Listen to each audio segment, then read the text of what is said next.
Phil Duncan from weatherwatch.co.nz. Phil, I feel a little bit bad. Welcome to the program, by the way. Thank you very much for having me again. I feel a little bit bad. It's like you're my personal weatherman. And if I go on holiday, quick, let's get Phil on the program to figure out what I need to pack in my suitcase. Although, to be fair, that's kind of like having the WeatherWatch app, right? It's your own little personal weatherman in your pocket. Now that sounded weird. That I said yeah, but that's what we've said. It's a meteorologist in your pocket. It is. And hey, certainly encourage people to do that. Having said that, though, the changeable, unpredictable nature of the weather has seemed to have stabilised, in that it continues to be changeable and unpredictable. That's a bit of a contradiction. It's stable in its unpredictability, right? 100%. Yeah, there's a pattern to the chaos. And at the moment, high pressure is north of the country, low pressure, a lot of it is south of the country. And we're right smack bang in the middle in that windy westerly squash zone between those air pressure systems. And so we are in a windy period at the moment, which you would expect. This is the time of the year for it to be windy like this. So on one level, it's textbook. On another level, it's enhanced more than previous years. We've got this sudden stratospheric warming over Antarctica, and what that's done is it's just made it stormier south of us, not necessarily stormier over us, but we've got more low pressure south of New Zealand, high pressure north of us. And so this windy westerly setup is with us, I think, for the rest of the month. I don't really see it ending. I think we are going to be seeing more cold fronts hitting the country. And so the general sort of forecast for the next 2 weeks is a lot of rain on the west coast, a fair amount of rain for the western side of the North Island and for the southern part of the South Island. So Taranaki, Waikato, Manawatu, those areas are in the same category as Otago and Southland. But obviously the west coast of the South Island, that is the wettest place to be over the next few weeks. And eastern areas, the further you are to the east, the drier it will be. And some spillover coming from those western rainmakers. So it's a classic kind of spring setup, but like I say, it's a bit more enhanced, a little windier this year, and some of those rainfall totals in the west and the south, they're going up a little bit as well. Now, I think I generally understand this, but let's get specific, because, hey, it's all about me and the meteorologist in my pocket, as it were. I've been noticing that the weather in Dunedin, which is where I'm going over the weekend, has been slightly better.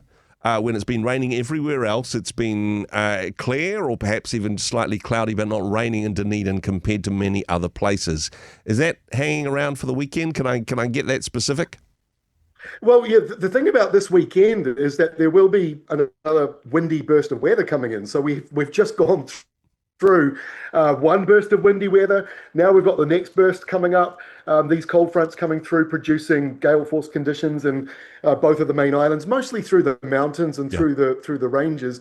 But going into the weekend, you just pointed out how it's been quite nice in Dunedin. Well, it looks as though you're going to be pretty warm going into the weekend. Temperatures into the 20s this weekend there, which is very lovely. But then it turns cold by Sunday, 12 degrees, as a cold front comes on in. So it's an unsettled pattern. It is bursts of warm subtropical air, still those hints of winter. So southern parts of New Zealand especially, still getting the polar airflow coming in at times. But mixed in with the subtropical air, we're going to have warmer days in the mix, more than we've had over the last month. But as far as those windy westerlies concerned, and the west coast cloud and showers, no end in sight just yet for that. There will be some sunny, dry days, and it's not all terrible, but we're not out of this rut that we're in with these windy westerlies. And hey, one of the things advocating for Dunedin, it's a long way from the west coast if you're in Dunedin. Honestly, it's one of the furthest places you can get from it in that regard.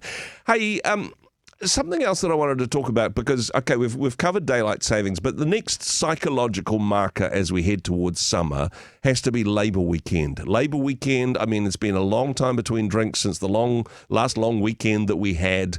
Labour Weekend's kind of like a marker in people's minds. Oh yeah, the better weather, that usually happens after Labour Weekend. Not usually on Labour Weekend. That's another tradition that we have, but in terms of how things are looking for the rest of the month, including Labour Weekend, any light on the horizon there, Philip?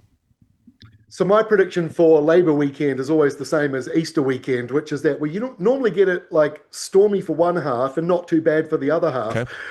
Unsure this far out which half comes first, but that's usually the setup. And so I had a look at the longer range maps before. This far out from Labour weekend, 2 weeks away still, if not longer than that even. It's not hard. It's pretty hard to lock that in, but it basically says another burst of windy weather and another cold front hitting the country, which is basically the forecast for every 4 or 5 days at the moment. So there's no change in sight really to what we're seeing at the moment. So we'll have to wait another week or so to be able to firm that up and figure out which part maybe has the sunnier, drier stuff. But I wouldn't bank on Labour weekend being overly settled this year, just because we are seeing so much changeable weather coming through at the moment. Yeah, statistics aren't in the favour of having a great sunny Labour weekend either. But beyond Labour weekend, expectations for summer. Hey, just finally on this one, because look, it's very much a game of two halves. With the weather affects us townies, but for the rural community, the weather is the lifestyle. I know you've got a particular app for rural people. There's a service that they can subscribe to there because the weather makes a huge difference. Hey, windy westerlies may wreck my hairdo here in as an Aucklander. But for people in the rural communities, what's the rest of the month looking like? What's this windy westerly pattern doing to our farmers? So our biggest concern is what's happening in the eastern side and the very top of New Zealand. So at the moment, most places from a soil moisture point of view are in a really good spot. There are some areas, parts of the South Island and around the western North Island, they're a bit wetter than usual. Yep. Parts of Canterbury, Waikato, for example, but only a little bit. We're not talking about major problems. If they get a big rain event, then it could turn that way. But at this stage, that's not in the forecast. So we're seeing fairly normal, fairly good rainfall across the country. Some spots a little too wet, some a little too dry. But the east is where we're sort of focused. So Hawke's Bay, Waiata Upper, parts of Northland, parts of maybe Canterbury, although Canterbury has had some good rain lately, but and Marlborough as well. So those sort of Marlborough, Waiata Upper, Hawke's Bay, and up to Northland. Those are the areas that may start to show signs of drying out over the coming 2-3 weeks.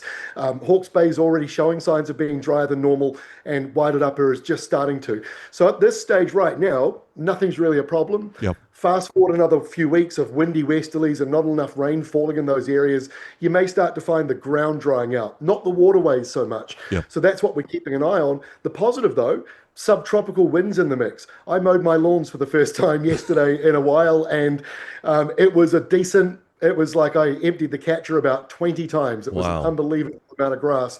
So the grass is starting to come back in again now, but it's been colder lately, so it may ramp up quite fast over the next few weeks. That's the other contrast, isn't it? The grass growing quickly is great news for the rural community, not so good for us townies that have to mow the lawns more often. That's Philip, right. Philip, thanks so much for what you do with weatherwatch.co.nz, literally the meteorologist in your pocket. Do recommend that people get the app, but thanks so much for joining us once again.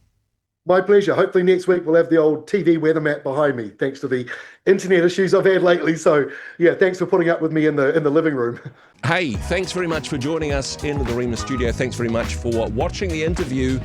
It's kind of nice to have an audience, actually. And if you did like what you watched, then do give us a like, do give us the thumbs up. And if you'd like to see more interviews like that one, or perhaps even better, subscribe and those interviews will come straight to you. Don't forget to turn on your notifications, and we'll see you in the next one. Cheers.